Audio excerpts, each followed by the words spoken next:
우리가 성경을 읽다 보면 좀 이해하기 어려운 그러한 성경의 내용들이 우리에게 종종 등장해요. 그 가운데 우리가 성경을 이해하기 어려운 부분이 있다면 성경에 나오는 숫자에 관해서 나오는 그러한 사건이나 이야기들이에요. 성경에 가장 많이 숫자가 등장하는 책이 있는데 그것은 성경의 맨 마지막 권인 요한계시록이에요.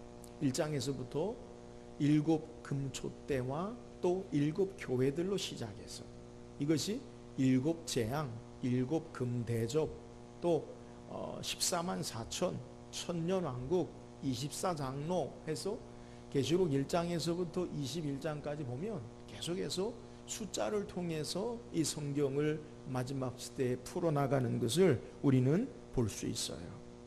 이 성경에 사용된 숫자를 우리가 어떻게 이해할 것인가? 그것은 성경을 해석하는 매우 중요한 그러한 내용의 키가 되기도 해요. 그래서 이단들 가운데 이 계시록에 관해서 계속해서 우리에게 도전하고 잘못된 가르침으로 혼란케 하는 것을 우리는 알 수 있어요.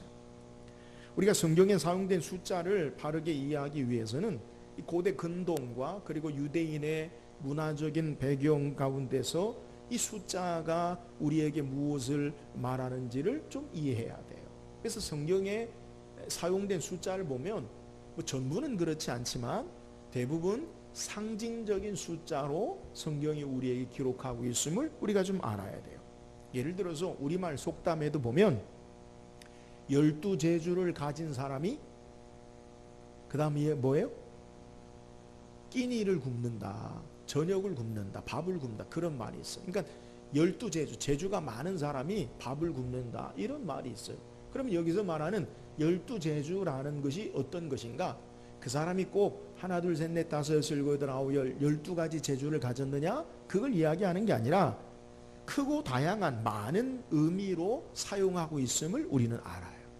그래서 옛날에는 이 집이 크면 12대문이라고 그렇게 이야기하고 부르고요. 꼭 12대문이 있어서 그런 게 아니라 야 12대문 되는 거야 이렇게 이야기하고, 그리고 우리가 산봉우리를 이렇게 보면 여러 산봉우리가 기암괴석이 많으면 뭐라고 표현하냐? 금강산 찾아가자 12,000봉. 여러분 금강산이 꼭 12,000봉입니까? 그거 아니에요. 그러니까 많고 크다라는 의미에서 숫자를 우리가 그렇게 이해한다는 거예요. 오늘 성경에도 우리에게 공간복음 중에서 마태, 마가, 누가복음 중에서 또 복음서, 요한복음, 사복음서 중에서 유일하게 소개하고 있는 성경의 내용인데 그것은 예수님께서 70명의 제자들을 둘씩 짝지어서 전도를 보내시는 것을 성경이 우리에게 소개하고 있어요. 오늘 본문 1절에 우리에게 소개할 때 그 후에 주께서 따로 70인을 세우사 친히 가시려는 각 동네와 각 지역으로 둘씩 앞서 보내시며, 자 70명 가운데 둘씩 짝을 지어서 어디로 보내느냐? 예수님이 가시려는 동네, 예수님이 가시려는 지역에 먼저 둘씩 제자들을 보내시는 것을 성경이 우리에게 소개하고 있습니다. 이 70이라는 의미, 단순히 숫자적인 의미만으로 우리에게 이야기하는 것이 아니라는 거예요. 히브리어로 이 70이라는 말의 단어의 음가가 쉬브임이라는 말인데 이 말은 7이라는 쉐바라는 말에서 파생한 단어예요. 그러니까 7과 70일이 연결되어 있어요. 이 히브리어 숫자 7을 의미하는 이 단어의 음가, 그러니까 쉐바라고 부르는 것이 꼭 숫자 7만 의미하는 것이 아니라 이 쉐바라는 말의 의미 가운데는 맹세한다, 또 샤바라는 말로 충만하다라는 그 어원이 동일해요. 그러니까 우리가 어저께 첫눈이 왔죠, 그죠? 우리가 눈이 올 때 하늘에서 눈이 내려서 내 눈에 들어가요. 똑같은 눈이지만 하늘의 눈과 내 눈은 같은 음가를 가지고 있어요. 똑같이 눈이지만 의미는 달라요.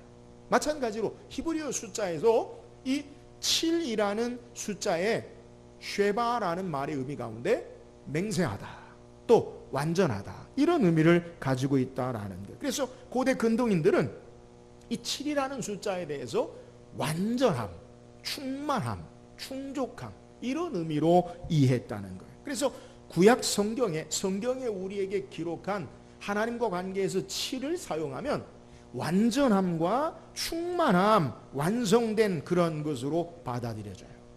우리가 아는 대로 창세기 1장에 하나님께서 세상을 6일 동안 창조하시고 제7일에 쉬셨어요. 안식하셨어요. 그러니까 이 제7일, 하나님이 천지를 7일 동안 창조하셨다라는 말은 하나님의 완전함, 하나님의 충만함 가운데 이 모든 세상을 창조하셨다라는 것을 우리에게 말하고 있는 거예요. 이런 숫자 7에 10의 배수인 70은 성경에서 완전함, 보편적인 완성, 그리고 이것이 이상적인 의미로 우리에게 소개하는 거예요. 오늘 본문에 예수님께서 70인의 제자를 둘씩 짝지어 주님이 가시려는 곳으로 보내셨다라는 의미는 하나님의 구원의 섭리와 계획, 하나님의 완전함, 지금 이 제자들을 통해서 좁은 의미는 유대 각 지역에 하나님의 복음이 전파되게 하시고, 넓게로는 온 세상에 하나님의 구원의 복음이 예수 그리스도가 전파되고 증거되게 하시는 주님의 완전한 섭리와 계획이 있음을 우리에게 소개하고 있는 내용이에요. 오늘 말씀을 통해서 제자들 가운데 주님이 둘씩 짝지어서 70인을 하나님 나라의 완전함, 하나님 나라의 복음 전파를 위해서 세우시고 보내셨어요.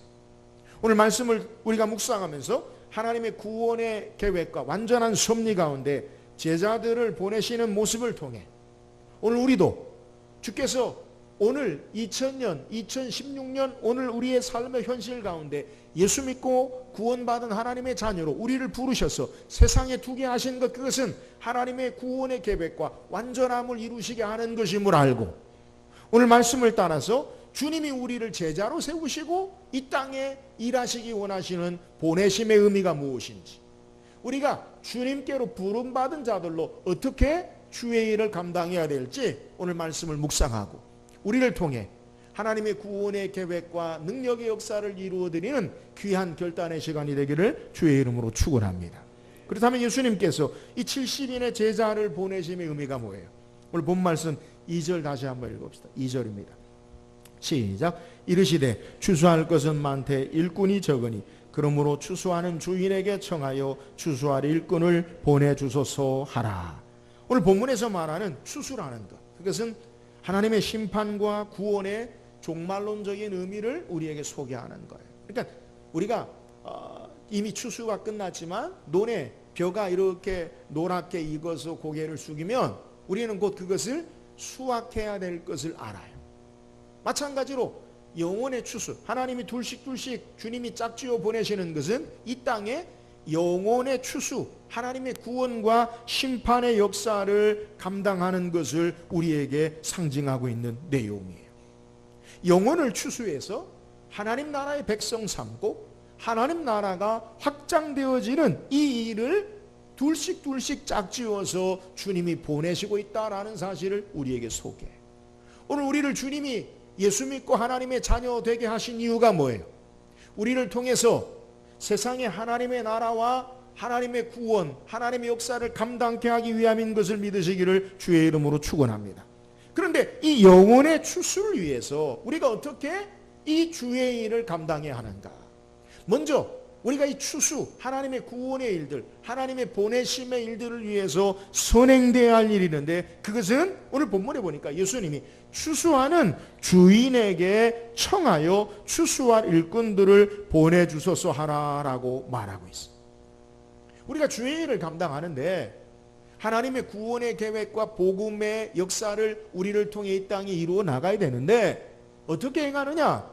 먼저 우리가 해야 될 일이 뭐냐? 주인에게 일꾼을 보내주소서라고 부탁해야 된다라는 거예요.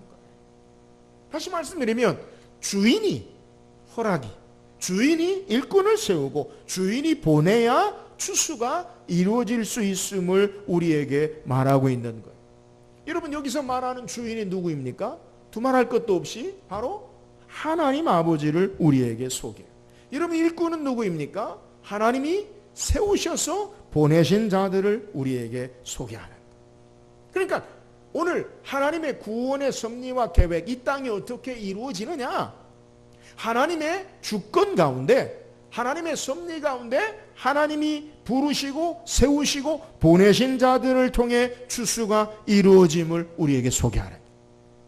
여러분, 하나님의 구원의 역사와 일들은 철저하게 하나님의 주권, 하나님이 세우시고 하나님이 보내시고 하나님께서 역사하셔야 됨을 믿으시기를 주의 이름으로 축원합니다. 주님이 세우지 않으면 아무라도 주의 일꾼이 될 수 없고, 주님이 보내시지 않으면 아무나도 주의 일을 감당할 수 없어요. 하나님이 준비하시고 보내실 때 일꾼이 추수를 감당할 수 있음을 우리에게 소개하는 거예요. 자, 우리는 장로교 신학이 뭐냐? 개혁주의. 첫 번째가 뭐예요? 하나님 절대 주권이에요. 하나님 절대 주권. 하나님이 이 모든 삶을 다스리고 간섭하시고 하나님이 주인 되신다. 오늘 본문의 내용도 동일해요. 추수할 주인에게 일꾼을 보내어 주소서 하라. 여러분, 우리가 주의 일을 행한다고 내 맘대로 막 내 힘으로 우리 인간적인 노력으로 행한다고 그게 되는 게 아니라 하나님 아버지 모든 주권을 가지고 계시는 그분에게 추수한 일꾼을 보내어 주소서 부탁하라는 거예요. 그분의 허락하심이 있어야 되고 그분의 보내심이 있어야 되고 그분의 주장하심과 섭리하심이 있어야 된다라는 거예요. 여러분, 그렇다면 이 말씀을 우리의 삶에 적용한다면 오늘 현실에, 오늘 우리는 일반적으로 흔히 쉽게 부흥하기를 원해요. 물론 이 부흥의 의미는 우리 영혼이 사는 거예요. 새롭게 되어지는 거예요. 우리가 약한 자리에서 주의 능력으로 사는 거예요. 그런데 일반적인 부흥은 많아지고 커지고 그리고 쌓여지는 것, 이런 것들을 부흥이라고 그렇게 이야기한다. 그러면 일반적인 의미에서 우리가 부흥을 꿈꾸고 원해요. 그러면 오늘 우리가 아무리 부흥을 꿈꾸고 원한다 하더라도 하나님이 허락하심, 하나님의 보내심, 하나님의 역사하시지 않으면, 그러면 이 부흥은 될 수 없음을 우리는 알아야 된다. 예수님은 요한복음 17장에 기도하실 때 대제사장 기도라고 마지막 기도를 하실 때 요한복음 17장 6절에 고백하기를, 세상 중에서 내게 주신 사람들에게 내가 아버지의 이름을 나타내었나이다. 그들은 아버지의 것이었는데 내게 주셨으며 그들은 아버지의 말씀을 지키었나이다. 예수님이 기도하는 것은 하나님께서 예수님에게 주신 자들이 주님을 믿고 말씀을 따르는 자가 되었다. 이것을 주님 앞 하나님께 기도하는, 철저하게 하나님의 주권과 뜻에 의해서 영혼 구원과 하나님의 역사를 이루어짐을 우리에게 소개하는 것. 자, 그렇다면 오늘 우리는 부흥을 꿈꿔요. 다시 말하면 오늘 우리 교회가 부흥되기를 원해요. 그렇다면 이 부흥을 위해서 우리가 해야 할 일이 뭐예요? 목사님, 하나님 주권, 하나님이 보내시고 하나님이 세우시고 하나님이 역사하지 않으시면 아무것도 되어지지 않으니까 그러면 우리는 아무것도 할 일이 없네요. 그렇게 할 수 있어요. 여러분, 그게 아니에요. 부흥을 위해서, 하나님의 뜻을 위해서 우리가 아무것도 하지 않아도 되는 것입니까? 오늘 성경은 그렇게 말하지 않아요.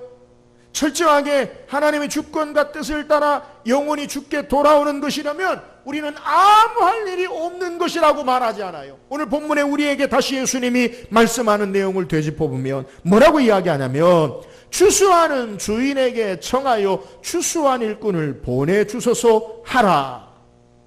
여러분, 우리가 주인 되신 하나님이 보내시고 세우시고 우리에게 역사하시는 하나님 주권을 의지하고 신앙한다면 우리 편에서 해야 할 일이 있는데, 그것이 뭐냐? 바로 주인 되시는 주권을 가진 하나님 앞에 보내주소서 청하라, 기도하라는 거예요. 하나님의 뜻을 이루며 주의 일을 감당하는 자들이 반드시 기억해야 할 것이 무엇입니까? 여러분, 그것은 하나님, 우리의 삶의 절대 주권을 가진 주님 앞에 기도하는 것임을 믿으시기를 주의 이름으로 축원합니다. 우리가 이 땅에서 하나님의 뜻을 행하고 이루는 도구가 뭐예요? 여러분, 그건 바로 기도예요. 우리가 기도할 때 하나님께서 영혼을 세우시고 보내시고 우리에게 허락하시는 것, 추수가 시작됨을 우리에게 증거하는, 기도할 때 하나님께서 일꾼을 보내시고 기도할 때 우리를 통해서 일하게 하시는 것을 오늘 성경이 우리에게 증거하는 거예요. 하나님의 주권과 뜻을 바로 아는 자들, 하나님 앞에 기도하고 행동하는 자예요. 오늘 주께서 우리를 위해 하나님의 구원의 완전한 하나님 나라의 역사와 섭리를 이루시기 위하여 70명을 세우셨던 것처럼 우리를 이 땅에 세우셔서 하나님의 일을 감당하기를 원하십니다. 사랑하는 여러분, 우리가 먼저 해야 할 일이 뭐예요? 하나님 앞에 기도하는 일을 시작해야 됨을 믿으시기를 주의 이름으로 축원합니다. 우리가 해야 할 일은, 주의 일을 감당하는 자들이 첫 번째 해야 할 일은 뭐냐? 그것은 기도하는 거예요. 기도하지 않고 하나님의 일, 하나님의 나라, 하나님의 의 외칠 자격이 없어요. 기도하지 않고 무슨 주의 일을 해요? 천만의 말씀, 인간적인 탐욕과 정욕과 자기의해 하나님 앞에 아무것도 아니에요. 오늘 우리가 하나님의 주권과 뜻을 바르게 알고 그것을 신앙한다면 그의 뜻을 위해 하나님 나라, 하나님의 뜻이 이 땅에 이루어지게 하여 기도하는 것이 우리의 가장 우선되어야 할 일을 믿으시기를 주의 이름으로 축원합니다. 사랑하는 여러분, 나라가 혼란스러워요. 나라를 위해서 여러 가지 말이 있어요. 여러분, 믿음의 사람들이 이 땅에 하나님 나라의 회복, 하나님의 의를 위해서 해야 할 일이 뭐예요? 촛불 드는 것 귀해요. 여러분, 그러나 믿음의 사람들은 기도하는 것이 먼저임을 믿으시기를 주의 이름으로 축원합니다. 기도할 때 하나님께서 그의 선하신 주권과 섭리와 역사 가운데 일하시고 역사하시는 것. 오늘 주의 일을 감당하는 저와 여러분이 하나님 앞에 기도함으로 하나님의 뜻을 이 땅에 이루어드리고 하나님의 선한 역사가 우리를 통해 이루어지는 귀한 은혜가 있기를 주의 이름으로 축원합니다. 또한 말씀을 통해 오늘 하나님의 선한 역사를 우리에게 어떻게 감당하기를 원하십니까? 오늘 본 말씀 3절 4절 말씀 읽어봅시다. 3절 4절입니다. 시작.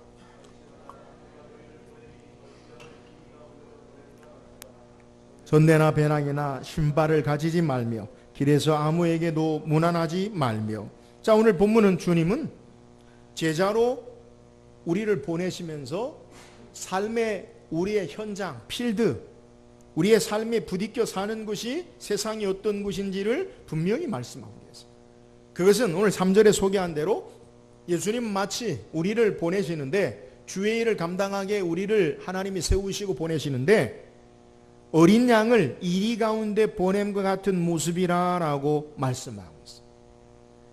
여러분, 우리가 신앙생활 하면서 좀 착각하는 게 뭐냐면, 우리가 하나님 일을 감당하고 하나님의 뜻을 행할 때에 우리 앞에 펼쳐져 있는 것들이 푸른 초장 쉴만한 만사형통 잘 되어지는 것으로 그렇게 착각하고 있다는 거예요. 그러나 예수님은 하나님 나라를 위해서 둘씩 제자를 짝지어 보내면서 오늘 우리가 삶에 부딪혀야 할 삶의 현장, 현실이 어떤 것이냐, 마치 늑대가 우글거리는 그러한 곳에 우리를, 양을 보내는 것과 같다라고 말씀하고 계시는 거예요. 삶의 현장에 위험과 고난과 위협과 어려움이 도사리고 있음을 우리에게 말하는 거예요. 사랑하는 여러분, 우리가 주의 일을 감당하기를 원하신다면 우리에게 속한 삶의 현장을 바르게 이해할 수 있기를 주의 이름으로 축원합니다. 여러분, 우리가 신앙생활하는 우리의 삶의 세상 현장이 어떤 곳이에요? 여러분, 늑대들이 도사리고 우글거리는 것이, 할 수만 있으면 우리를 잡아삼키려고 온갖 위협과 기회를 엿보고 있음을 우리는 알아야 된다라는 것. 그렇다면 우리는 어떻게 해야 합니까? 늑대가 우글거리는 것에 양이 가면 어떻게 돼요? 거반 죽지요. 목사님, 말씀대로 하면 죽으니까 안 가야 되겠네요. 주의 일을 하지 마세요. 죽는데 왜 하려고 해요? 겁내고 돌이켜야 합니까? 오늘 성경에 예수님 뭐라 말씀합니까? 4절에 우리에게 소개하기를, 우리를 늑대가 있는 우글거리는 양 가운데 보낸다라고 말씀하시면서도 4절에 뭐라고 이야기하면, 오늘 3절에 뭐라고 다시 소개하냐면 3절에 갈지어다 내가 너희를 보냄이 어린 양을 이리 가운데로 보냄과 같도다.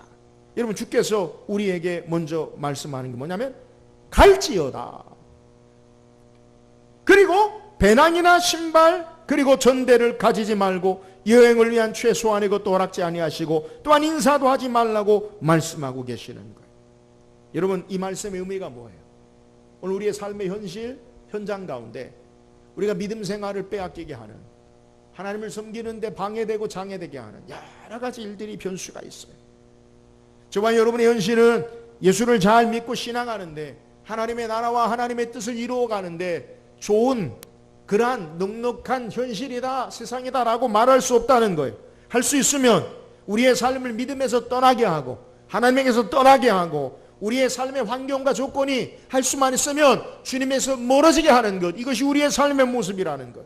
그렇다면 보냄을 받은 자는 어떻게 해야 합니까? 예수님 3절에 먼저 갈지어다 라고 명령하고 계시는 것을 우리에게 소개해요. 여러분, 우리의 삶의 현장에 보냄을 받은 자들, 일꾼된 자들, 주의 일을 행하는 자들의 첫 번째 해야 할 일이 뭐냐? 주의 말씀에 명령에 순종함을 요구하시는 것을 믿으시기를 주의 이름으로 축원합니다. 우리의 어떤 환경이나 조건보다 주의 말씀에 순종하며 나가는 자들이 주의 일을 감당하는 자들이라는 거예요. 성경에 기록한 하나님의 사람들의 특징이 뭔지 아십니까? 그들은 지혜가 뛰어나고 능력이 출중하고 삶의 부와 명예와 권력을 가지고 그들의 능력으로 주의 일을 감당하는 것이 아니라 주의 말씀에 순종하는 자들을 통해 하나님이 일하시고 역사하심을 믿으시기를 주의 이름으로 축원합니다. 오늘 우리가 어떻게 주의 일을 감당해야 돼요? 여러분, 어떻게 주의 일꾼 되길 원합니까? 여러분, 첫 번째는 하나님의 말씀에 순종하는 자가 되어야 함을 믿으시기를 주의 이름으로 축원합니다. 일꾼의 가장 첫 번째 사명은 주의 뜻에 순종하는 것. 하나님 말씀에 순종하지 않는 일꾼은 더 이상 일꾼이 아니에요.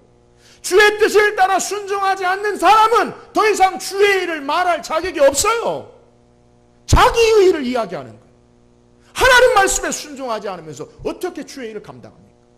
오늘 주께서 우리에게 원하시는 일꾼됨의 첫 번째는 내가 너희를 보내니 마치 늑대가 우글거리는 곳에 양을 보냄과 같다. 그럼에도 불구하고 갈지어다. 주께로 순종이 먼저임을 믿으시기를 주의 이름으로 축원합니다. 또한 주 앞에 일꾼된 자의 삶의 모습이 뭐냐? 오늘 본문에 우리에게 4절에 소개하기를 뭐라고 이야기하냐면 전대나 배낭이나 신발을 가지지 말며 길에서 아무에게도 문안하지 말며. 전대가 뭐예요? 돈주머니, 여행에 필요한 경비, 또 배낭, 짐을 싸서 놓을 배낭, 그리고 신발, 여벌의 신발, 이거 가지지 말라는 거예요. 여러분, 여행에 필수 불가결한 준비물이 바로 이거. 그리고 심지어는 문안하지 말라, 인사도 하지 말라. 여러분, 이 말의 의미가 뭐예요? 짐을 챙길 시간도 주지 않고 인사할 시간도 주지 않고 주님이 가라라고 말씀하신 이유가 뭐예요? 그것은 삶의 우선순위를 하나님 나라의 사명을 위해서 살 것을 우리에게 소개하는 거예요. 우리가 행하는 어떤 삶의 우선순위보다 하나님이 원하시는 하나님 나라의 사명이 첫 번째 우선순위가 되어야 됨을 믿으시기를 주의 이름으로 축원합니다. 우리가 삶의 현장이 어떤 것임을 이해하고 하나님의 뜻을, 하나님의 일을 행하기 위해서는 말씀에 순종하는 것이 첫 번째. 또한 우리의 삶의 첫 번째가 하나님 나라의 사명이 우선순위가 되어야 된다는 거예요. 우리에게 위험이 있어요, 유혹이 있어요, 고난이 있어요. 그러면 우리가 어떻게 살아갑니까? 여러분, 그것보다 보이는 위험과 삶에 나타나는 것보다 말씀에 순종하고 하나님 나라의 삶의 우선순위를 가지고 주의 일을 감당하는 저와 여러분 되기를 주의 이름으로 축원합니다. 또한 오늘 제자로 보내시는 자들에게 하나님께서 역사하신 은혜가 뭐예요?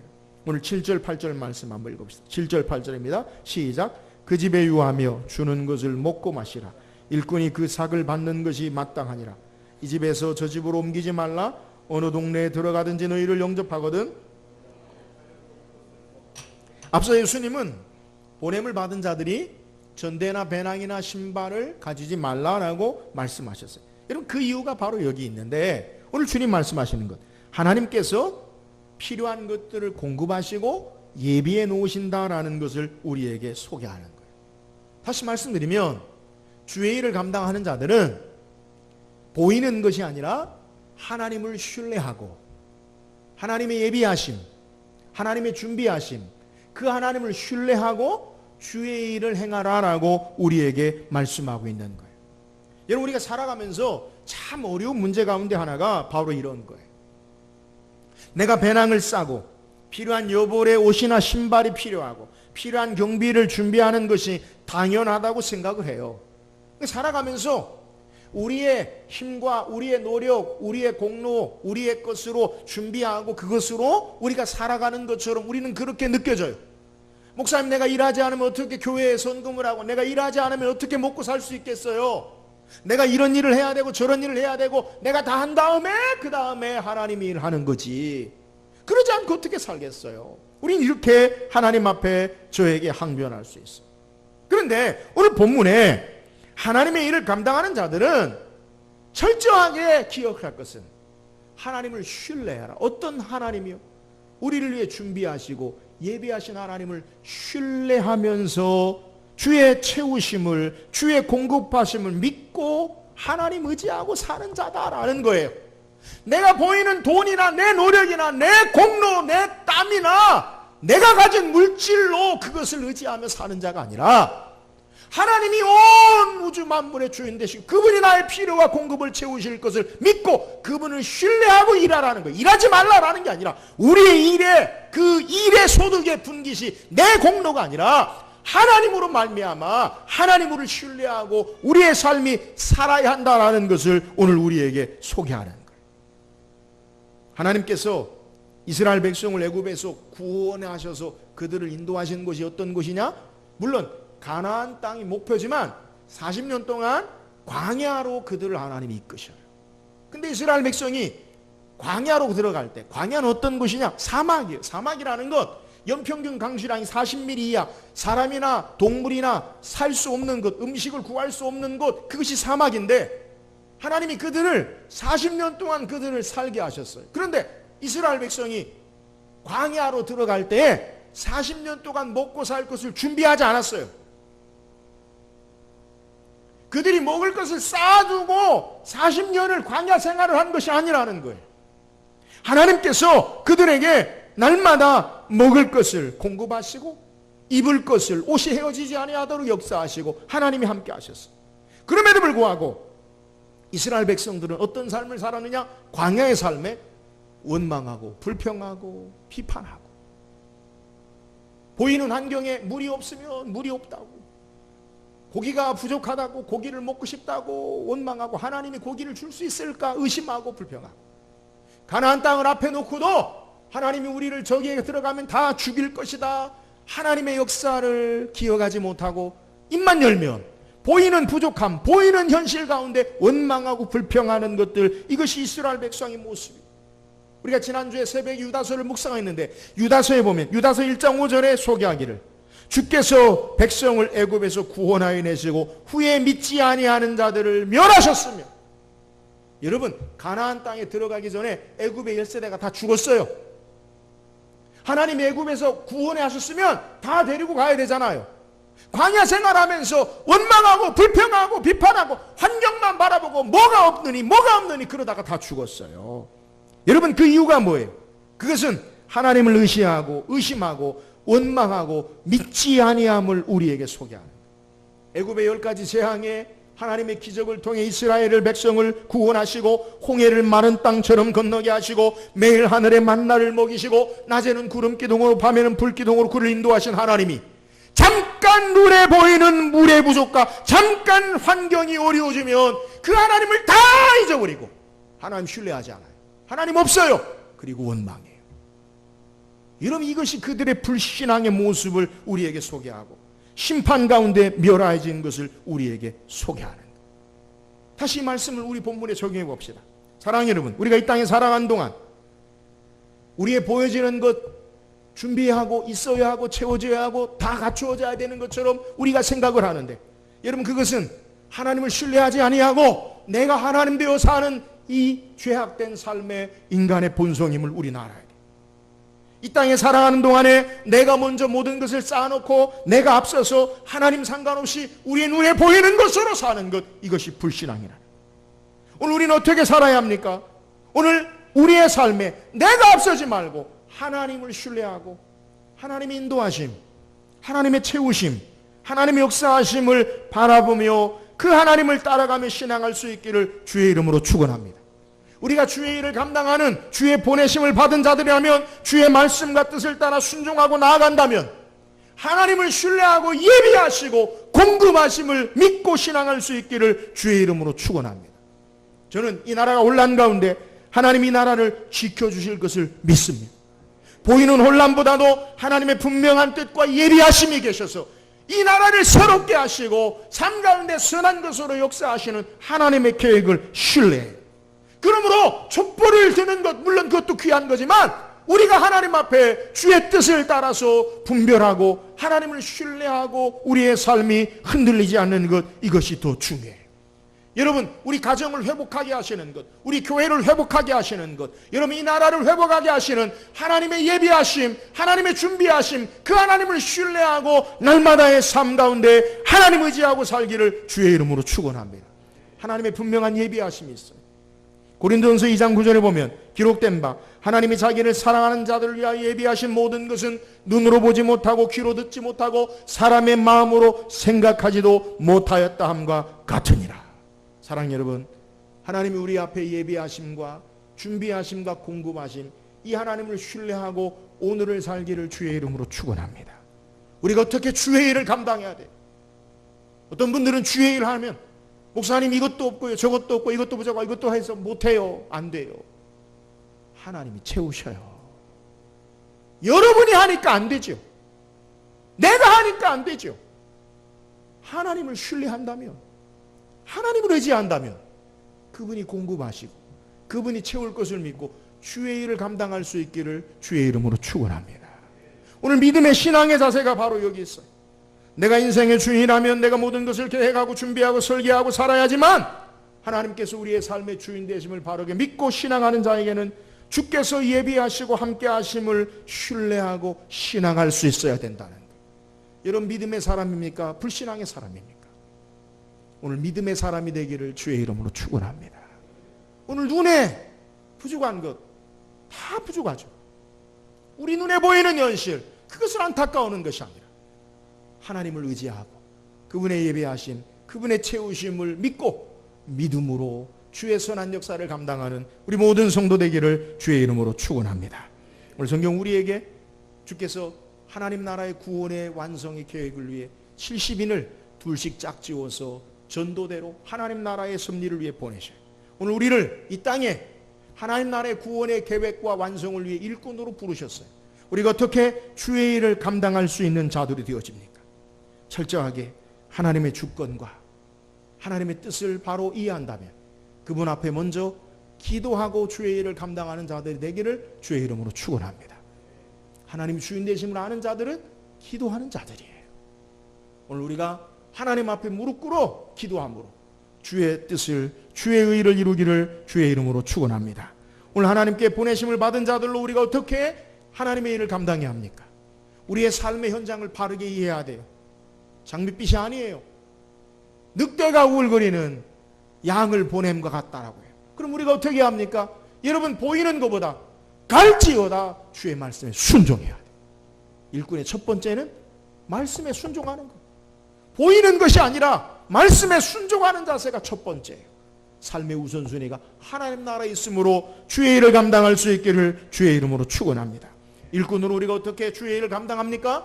주님을 신뢰하고 온전히 주께서 예비하시고 공급하시고 채우심을 믿고 주의 선한 역사를 감당하는 우리 모든 성도 되기를 주의 이름으로 축원합니다.